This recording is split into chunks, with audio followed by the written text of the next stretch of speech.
Hello everyone, welcome to Autotech Malaysia. Hari ini, kita akan membincangkan sebuah kereta yang cukup ikonik dalam sejarah otomotif Malaysia, Perodua Kancil.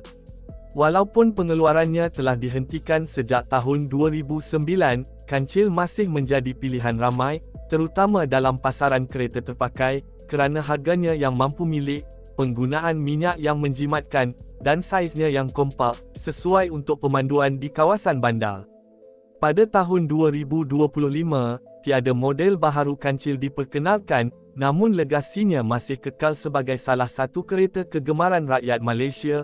Perodua Kancil hadir dengan dua pilihan enjin utama, iaitu enjin 660 cm3 3 silinder berkarburator dengan kuasa lebih kurang 31 tenaga kuda, serta enjin 850 cm3 3 silinder yang menghasilkan sekitar 36 tenaga kuda.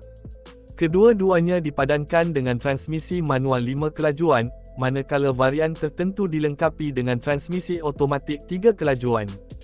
Dari segi penggunaan minyak, Kancil cukup efisien dengan purata 4.4 hingga 5.6 liter bagi setiap 100 km, menjadikannya pilihan terbaik untuk mereka yang mencari kereta jimat minyak. Dengan tangki bahan api 32 liter, Kancil mampu bergerak sejauh 580 hingga 700 km sebelum perlu mengisi minyak semula. Dari segi saiz, Kancil merupakan kereta yang sangat kompak dengan panjang 3.365 mm, lebar 1.405 mm, dan tinggi 1.170 mm, serta jarak roda 2.280 mm. Beratnya sekitar 717 kg dan boleh memuatkan 5 orang penumpang. Ciri-ciri ini menjadikannya sesuai untuk pemanduan dalam bandar, terutama bagi mereka yang kerap berdepan dengan kesesakan lalu lintas dan tempat letak kereta yang terhad.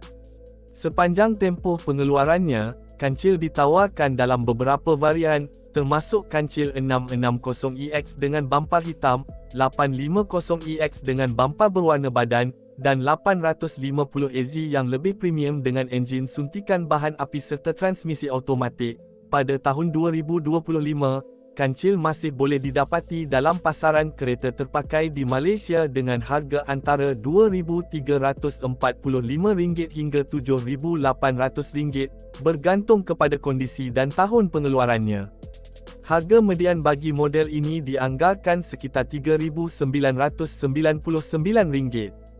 Sekiranya anda mencari alternatif yang lebih moden, Perodua Axia adalah pengganti terbaik untuk Kancil, menawarkan ciri keselamatan dan teknologi yang lebih baik. Jadi, adakah anda masih meminati Perodua Kancil atau pernah memiliki satu sebelum ini? Kongsikan pendapat anda di ruangan komen. Jangan lupa untuk like, subscribe, dan tekan butang loceng untuk lebih banyak kandungan menarik dari Autotech Malaysia. Jumpa lagi dalam video seterusnya.